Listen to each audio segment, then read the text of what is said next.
আমাদের জীবনের সকল কাজ সেটা আল্লাহর হুকুম এবং নবীজির তরিকা মতো হতে হবে। একেবারে সংক্ষেপ কথা, আমার সাথে বলেন, আমাদের জীবনের সকল কাজ বলেন আল্লাহর হুকুম এবং নবীজির তরিকা মতো হতে হবে। বলবেন হুজুর আমনে কইলি বলবি না, আমি কই না, কথাইটাই কোরআনে আল্লাহ বলছেন। সুবহানাল্লাহ বলেন। মা কানা লিমুমিনিন ওয়ালা মুমিনাতিন ইযা কাদাল্লাহু আমরান আইয়াকুনা লাহুমুল খিয়ারাতু মিন আমরিহিম। আল্লাহ রাব্বুল আলামিন বলেন, কোন নরনারী সে যদি মুমিন হয়, সে যদি মুমিন হয়, কোন নরনারী কারো বাদ দিছেনি, মা কানা লিমুমিনিন ওয়ালা মুমিনাতিন, যে কোন নরনারী সে যদি মুমিন হয়, তাহলে আমি আল্লাহ এবং আমার রাসূল যেই ব্যাপারে যেই সিদ্ধান্ত আমরা দেব, সেটা মানা আর না মানার কোন এখতিয়ার তার থাকবে না। সুবহানাল্লাহ।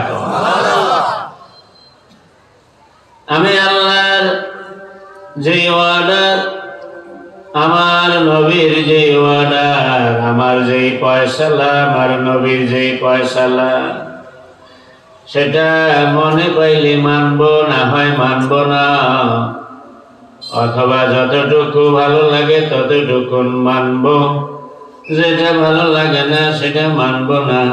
আমার আল্লাহ কয় না, যদি তুমি মুমিন হও, যদি তুমি যদি মুমিন হও, তাইলে তোমার এই স্বাধীনতা নাই, বাধ্যতামূলক ভাবে আমার এবং আমার নবীর সিদ্ধান্ত তোমাকে মানতে হবে। আতিউল্লাহ ওয়া আতিউর রাসূল। আমার আল্লাহ বলেন, কুল আতিউল্লাহ ওয়া আতিউর রাসূল, নবী গো আমার বান্দীদেরকে আপনি বলে দেন, জানিয়ে দেন, বলে দেন, কি জানিয়ে দেন? আতিউল্লাহ ওয়া আতিউর রাসূল, আনুগত্য করো আল্লাহর আর আনুগত্য করো রাসূলের। ফাইন তাওয়াল্লাও, নবী গো আপনার এই ঘোষণার পরে যদি লোকেরা মুখ ফিরাইয়া নেয়, আপনার আর আমার এই দুইজনের আনুগত্য করতে যদি তারা রাজি না হয়, কয় না, যদি তারা রাজি মুখ ফিরিয়ে নেয় মানে কি, যদি রাজি না হয়, ফাইন্নাল্লাহা লা ইউহিব্বুল কাফিরিন, তাহলে জানিয়ে দেন নিঃসন্দেহে আমি আল্লাহ কাফেরদেরকে ভালোবাসি না। এই আয়াতের তাফসিরে সমস্ত মুফাসসিরিনে কেরাম এক বাক্যে লিখছেন যে আমার আল্লাহ এখানে বুঝাইছেন, কেউ যদি মুমিন হতে হয়, কেউ যদি মুমিন হয়, ওই সবাই কয় না তো, বলেন বলেন, কেউ যদি কি অসুবিধা হয়নি আপনার, কেউ যদি মুমিন হতে হয়, তাহলে আমি আল্লাহর আনুগত্য যেমন করা লাগবে, আমার রাসূলের আনুগত্য করা লাগবে। দুইজনের আনুগত্য স্বীকার করে নিতে যদি রাজি না হয়, তাহলে ওরা মুমিন নয়, তারা কাফের। নাউজুবিল্লাহ কইলেন না? এবার আপনারা সবাই আমারে বলেন, আপনারা কি ঈমানের কালেমা পড়ছেন? পড়েন নাই? ঈমানের কালেমা পড়েন নাই? এখন কি আবার পড়া যাইব? তো পড়েন লা ইলাহা ইল্লাল্লাহু মুহাম্মাদুর রাসূলুল্লাহ। আবার পড়েন লা ইলাহা ইল্লাল্লাহু মুহাম্মাদুর রাসূলুল্লাহ।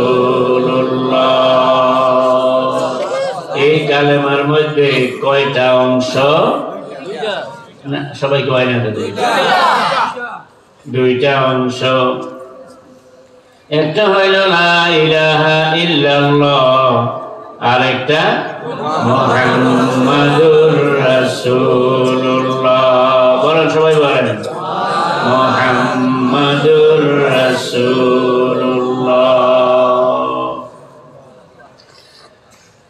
কোরআন শরীফে যত নবীর কাহিনী আছে, যত কাফেরের কাহিনী আছে, সবগুলোকে সামনে রাখলে একটা জিনিস প্রমাণ হয়, যুগে যুগে যত কাফের বেঈমানের সঙ্গে নবীদের লড়াই হয়েছে, সারা সারা কাফের ফেরাউন, নমরুদ, কারুন, হামান, উবাই ইবনে কাব, উবাই ইবনে খলব এবং এই যে আবু জাহাল, আবু লাহাব, উতবা, সাইবা, যত নাম করা কাফের, এরা একজনও কিন্তু নাস্তিক ছিল না। এরা একজনও নাস্তিক ছিল না, এরা সবাই আস্তিক ছিল। ফেরাউন যে আল্লাহরে বিশ্বাস করত, আল্লাহর ফেরেশতাও বিশ্বাস করত, এই মর্মে কোরআন শরীফে আয়াত আছে। সুতরাং এরা সবাই আস্তিক ছিল, তারপরও এরা কাফের। এরা কি? এই বড় বড় কাফের গুলো, এরা কাফের হওয়ার মূল কারণ এই নয় যে তারা নাস্তিক ছিল, বরং মূল কারণ ছিল এরা আল্লাহরে স্বীকার করেছে, কিন্তু তাদের জামানার নবীকে স্বীকার করে নাই। নবীকে স্বীকার না করার কারণে আল্লাহরে স্বীকার করার পরও তারা মুমিন হতে পারে নাই। আবু জাহালের নেতৃত্বে বদর যুদ্ধে মুসলমানদের উপর হামলার জন্য যেই বাহিনীটা মক্কা থেকে রওনা দেয় মদিনার দিকে, কে কথা বলছে? সেই বাহিনীটা নিয়ে মক্কা থেকে রওনা দেওয়ার আগে আবু জাহাল খানায় কাবা তাওয়াফ করেছে। সুবহানাল্লাহ কয় না? খানায় কাবা তাওয়াফ করেছে। হাজরে আসওয়াদ এবং মাকাম ইব্রাহিমের মাঝখানে এই জায়গাটা দোয়া কবুলের জায়গা।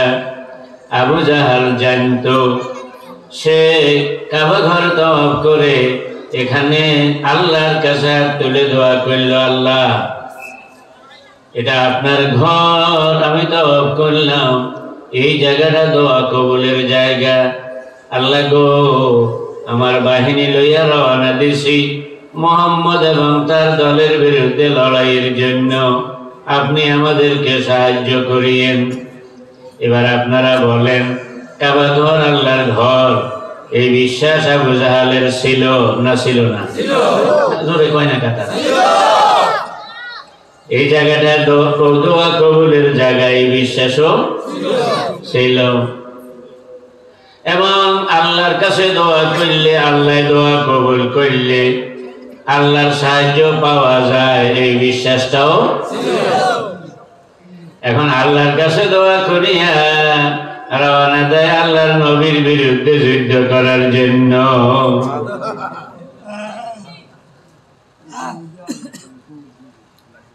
এই জমানায় আমাদের এই দেশে বহু আবু লাহাব পাওয়া গেছে, মক্কা শরীফ গেছে, হজে গেছে, উমরায় গেছে, ওর কথা কয় না?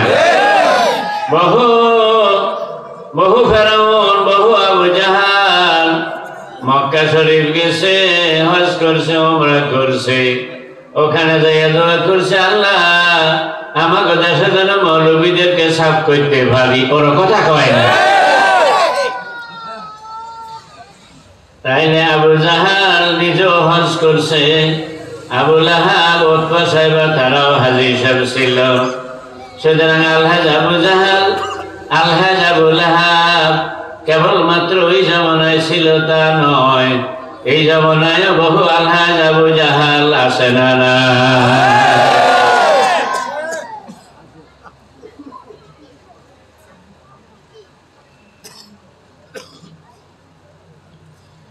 বলতেছিলাম ইমানদার যদি হতে হয় তাইলে আল্লাহর হুকুম যেমন মানতে হবে, নবীজির তরিকাও মানতে হবে।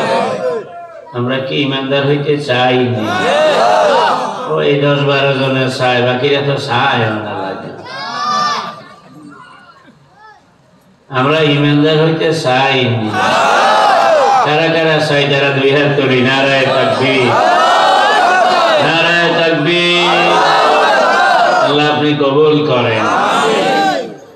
আপনাদের এই সাক্ষী লেখি তাবলীগ জামাত আসেননি, ওনারা বয়ানের মধ্যে বলেন ভাই আল্লাহর হুকুম মানো, নবীর তরিকা মানো, দুনিয়াতেও শান্তি আখিরাতেও শান্তি। কথা এটা কয়নি। এই কথাটা 100% সত্য। কোন কথাটা 100% সত্য? আল্লাহর হুকুম আর নবীর তরিকা মানলে দুনিয়াতেও, জোরে কয় না, দুনিয়াতেও আখিরাতেও। এই কথার পরে আপনাদের কি বিশ্বাস আসেনি? আছে? কার কার আছে দেখি একটু হাত তোলেন, হাত তোলেন তো। মাশাআল্লাহ, মাশাআল্লাহ। আল্লাহ আপনি আমাদের সবাইকে ইমানদার হিসেবে কবুল করেন।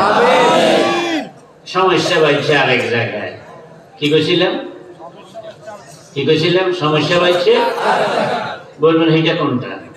সমস্যা বাইছে এটা যে আল্লাহর হুকুম মানো, এই কথাটার অর্থ আমরা অনেকে বুঝি না। আমাদের দেশে লোকেরা মনে করে হুকুম মানি আদেশ, হুকুম মানি আদেশ, কয় না? অমুক অমুকের হুকুম দিস না ভাই। হুকুম আরবি শব্দ। হুকুম কি? আরবি শব্দ। এটার বাংলা অর্থ হইল আইন। বলেন হুকুম শব্দের বাংলা কি? আইন। আর আদেশের আরবি হইল আমর। ওই যে আমর বিল মারুফ নাহি আনিল মুনকার। কয়নি? কয়নি? কি কয়? কি কয়? কর না। আমর বিল মারুফ নাহি আনিল মুনকার। সৎ কাজে আদেশ, অসৎ কাজে তাইলে আমর এটা হলো আদেশ, বিল মারুফ সৎ কাজে, আর নাহি নিষেধ, আনিল মুনকার অসৎ কাজে। তাইলে সৎ কাজে আদেশ, অসৎ কাজে নিষেধ। এটার কি কয়? আমর বিল মারুফ নাহি আনিল মুনকার। তাহলে আমর মানে আদেশ। বলেন আমর অর্থ? তাহলে আদেশের আরবি কি? আমর। সবাই বলেন আমরের আরবি, আদেশের আরবি আমর, আদেশের আরবি আমর, আর আইনের আরবি হুকুম। মুখস্থ হয়েছেনি তো? বলেন এবার আদেশের আরবি আমর, আইনের আরবি। তো আল্লাহর হুকুম মানে এই জোরে কয় না আল্লাহর, এগুলো মাথা না একবার বলেন না। আল্লাহর হুকুম মানে আল্লাহর আইন। এখন তবলিগি ভাইরা আরবিতে কইছে, কোন ভাষায়? আরবিতে কইছে আল্লাহর হুকুম মানো। এতে করে কারোর শরীর জ্বলে না, কথা কয় না। কিন্তু ফলাই নিগুনে যখন কয় যে আল্লাহর আইন চাই সৎ লোকে, তখন জ্বলি উঠে কয় রে ইগে লাগে কোন ফাটি করে, ওরা কথা কয় না। জলে নি না জ্বলে না, জলে বুঝলো যে হ্যাঁ এমন আপে, কথা কয় না।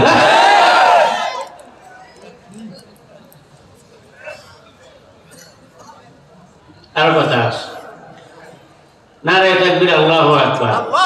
এই আল্লাহু আকবার স্লোগান এটা আবার কিছু লোকের কাছে খুব গাত্রদাহ। এটা নিজেকে মন্দির ভারে হয় না। যদি কেউ এই স্লোগান দেয় তাইলে হেমিয়া জ্বালা পড়া শুরু হয়। এরকম মানুষ বাংলাদেশে নাই। হ্যাঁ হ্যাঁ, মনে রাখবেন যে এরাও মুনাফিক, এরাও কি মুনাফিক। একটা বাংলা কথা মুখস্থ করে দিই আপনার করে, আমার লগে লগে কইতে পারবেন তো ইনশাআল্লাহ? বলেন আল্লাহু আকবারের চেতনা যার ভিতরে থাকবে না সে মুসলমান হবে না। আবার কোন আল্লাহু আকবারের চেতনা যার ভিতরে থাকবে না সে মুসলমান হবে না। ঠিক আছে কোন, এবার আপনারা কোন।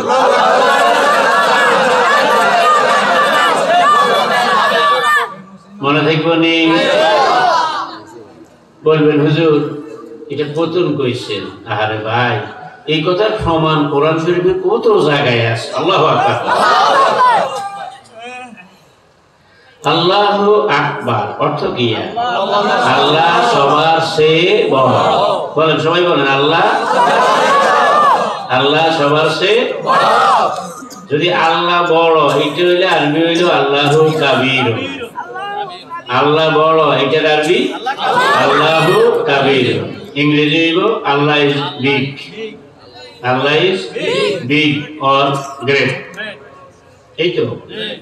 কিন্তু আমরা প্রত্যেক দিন নামাজের আগে আজানে একামতে শুরুতে এবং শেষে আল্লাহু আকবার একবার কই না বারে বারে কই? আল্লাহু কাবীর না আল্লাহু আকবার? কোনটা বলেন আপনারা? আল্লাহু আকবার। যদি কইতাম যে আল্লাহু কাবীর তাইলে Allah is big, Allah is great. কিন্তু বলা হয়েছে আল্লাহু আকবার। Allah is the biggest, Allah is the greatest. এটা সুপারলেটিভ ডিগ্রি, যেটার উপর আর অ্যাডজেক্টিভের কোনো ডিগ্রি নাই। পার্টস অফ স্পিচ 8 প্রকার তো। এর মধ্যে নাউন, প্রোনাউন, অ্যাডজেক্টিভ। অ্যাডজেক্টিভের ডিগ্রি কয়টা? 3টা। Positive, comparative, superlative. ও হলো আবার কয় না মানে কে জানে আমি শিখিয়ে আলাই না ইয়ালে বলে কইতো না। এরে হলো আবার তোরা এত বখিল কেন? বলো বলো। অ্যাডজেক্টিভের ডিগ্রি কয়টা? 3টা। কি কি? Positive, comparative, superlative. তো সুপারলেটিভের পরে আর আছে নি? নাই। তাইলে গ্রেট, গ্রেটার, গ্রেটেস্ট। ঠিক নি? Big, bigger, biggest. ঠিক আছে? তো আল্লাহু আকবার জোরে কও। আল্লাহ ইজ দি বিগেস্ট। তার মানে আল্লাহ সবার চেয়ে বড়।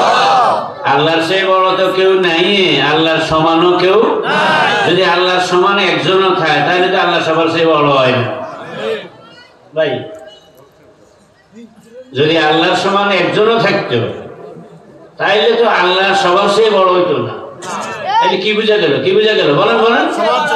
যে আল্লাহর চেয়ে বড় তো দূরের কথা, আল্লাহর সমানও কেউ নাই। এই কথাটা যদি কেউ বিশ্বাস না করে, আল্লাহর কসম আপনারা বলেন সে মুসলমান না কাফের? তাইলে আল্লাহু আকবার এটা কি বাংলাদেশের কোন রাজনৈতিক দলের স্লোগান না সারা পৃথিবীর ইমানদারের স্লোগান? তাইলে এই আল্লাহু আকবারের চেতনা যার ভিতরে থাকবে না সে মুসলমান হবে না। কথা কি বুঝতে পারছি?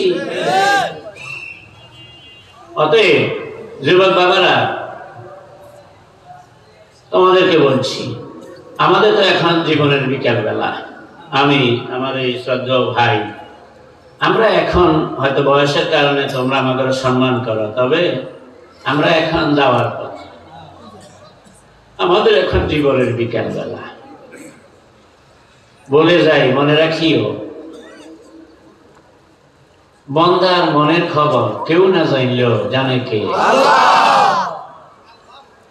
আর সে আল্লাহ বলছেন ইন তুবদু মা ফি আনফুসিকুম আও তুখফুহু ইউহাসিবকুম বিহিল্লাহ। ও বান্দা বান্দিরা, তোমাদের মনের কথা ওপেন করো আর গোপন রাখো। যাই করো না কেন আমি আল্লাহ শুধু জানি তা নয়, ইউহাসিবকুম বিহিল্লাহ। তোমার মনের ভিতরে লুকায়িত বিষয় সেটারও কিন্তু আমি আল্লাহ হিসাব নিয়ে ছাড়ব। فيغفر لمن يشاء ويعذب من يشاء। এরপর আমি আল্লাহ যাকে ইচ্ছে করি ক্ষমা করব, যাকে ইচ্ছে করি আযাব দেব। এই আয়াতটা কি এই কোরআনে আসেনি? তাইলে মনের খবর শুধু মাওলা জানে তা নয়, এই আয়াতে বলছেন মনের খবরেরও তিনি বিচার করে ছাড়বেন। সুতরাং আল্লাহু আকবার শুনলে যদি তোমার আমার মনের ভিতরে জ্বালা যন্ত্রণা হয়, তাহলে মনে রাখিও তোমার আমার পরিণতি বড় ভয়াবহ হবে। কারণ মনের খবর কেউ না জানলেও জানেন আল্লাহ। সুতরাং আল্লাহু আকবারের চেতনা যার ভিতরে থাকবে না সে মুসলমান হবে না। এই কারণেই নামাজের আগে আজানে একবার নয়, প্রথমে 4 বার। কয়বার? 4 বার। এরপরে একামতের মধ্যে আল্লাহু আকবার আছে না নাই? এরপরে নামাজ যখন শুরু করি তাকবীরে তাহরিমা, সেখানেও কি আল্লাহু আকবার বলেন না সবাই? আল্লাহু আকবার বলে গুণ হয় না সওয়াব হয়? এবার আজকে যদি সেটা কবি এটা কাম বানাইলো।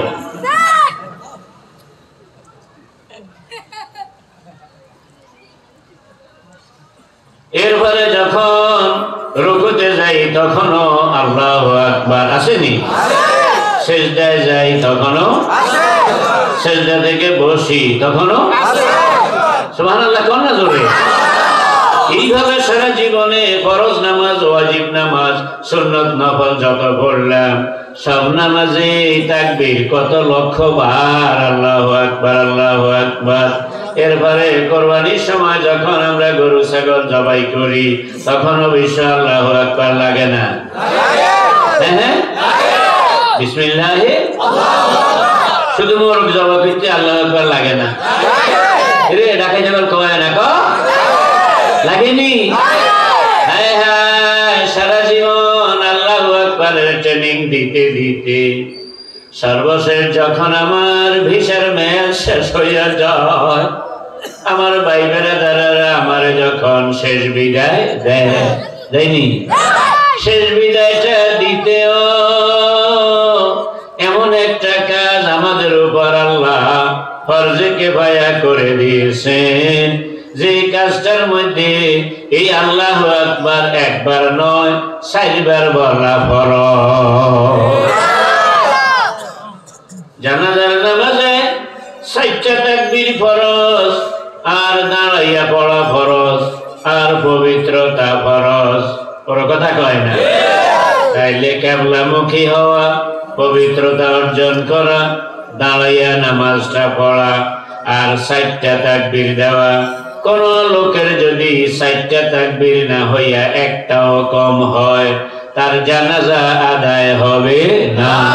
তার মানে জীবনের শুরু থেকে শেষ পর্যন্ত, এমনকি আমারে যখন আমার আপনজনরা বিদায় দেয় তখন ওই ঈমানের স্লোগানটা আমার মাওলার অর্ডার হইল, 1 বার 2 বার হইলে চলব না, অন্তত 4 বার দিবি এই স্লোগান।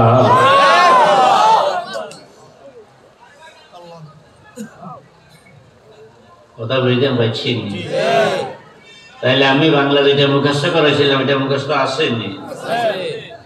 হ্যাঁ, সেটা কি? আল্লাহু আকবারের চেতনা যার ভিতরে সে মুসলমান। মুখস্থ হয়েছে তো?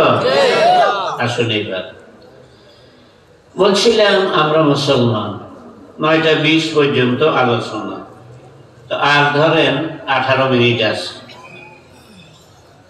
আমরা জানি যে আল্লাহর হুকুম এবং নবীর তরিকা, আল্লাহর আইন এবং নবীর পদ্ধতি, এটা মানিয়ে চলা প্রত্যেকটা মুসলমানের উপরে তার ঈমানের জন্য একটা শর্ত। কিন্তু মানতে হইলে কেমনে মানমু, এটা জানন লাগে, জানন লাগেনি?